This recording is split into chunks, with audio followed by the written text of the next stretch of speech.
Hello everyone, how are you? Happy Republic Day to all of you. তো ভারত আজ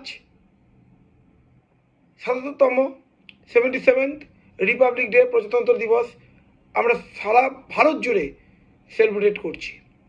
তো এবছর কিন্তু 77th রিপাবলিক ডে।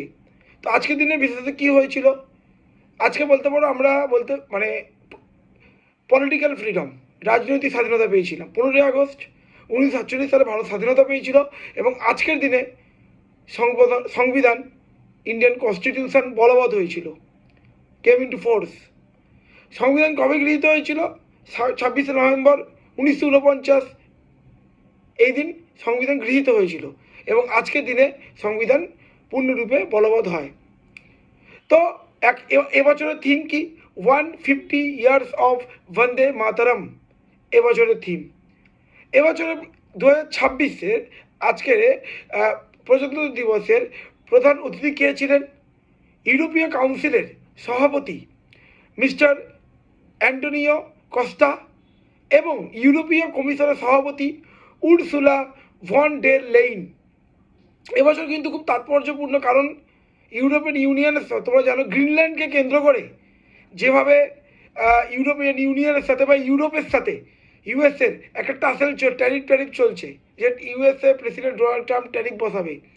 তো মোটেই ইউরোপিয়ান ইউনিয়ন ভালোভাবে নিচ্ছে না, ইউরোপিয়ান ইউনিয়ন একটা অল্টারনেটিভ পথ খুঁজছে। তো বিকল্প হিসাবে সবথেকে বড় অপশান, তোমরা জানো, ভারত দীর্ঘদিন ধরে, আজ থেকে 2 বছর আগে, 1 বছর আগেই তুমি যদি দেখো, ইউরোপিয়ান ইউনিয়ন নিজে খুব একটা বলতে পারো, তারা নিজেদের খুব শক্তিশালী, নিজেদের খুব প্রাধান্য দিত, কিন্তু তখন তারা মনে করতো যে আমরা যেটা করো সেটাই দিই, কিন্তু তাদের অকাত দেখিয়ে দিল ডোনাল্ড ট্রাম্প।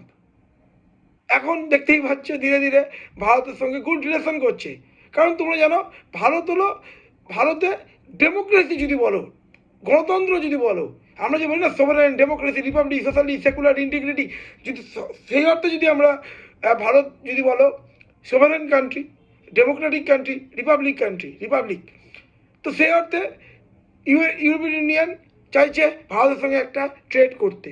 শুধু তাই নয়, কানাডা যদি বলো ভারতের সঙ্গে ট্রেড করতে চাইছে। রিসেন্টলি যদি রাশিয়ার সাথে ভালো সম্পর্ক তো রয়েছে, অল ওয়েদার ফ্রেন্ড, এবং চায়না অলসো।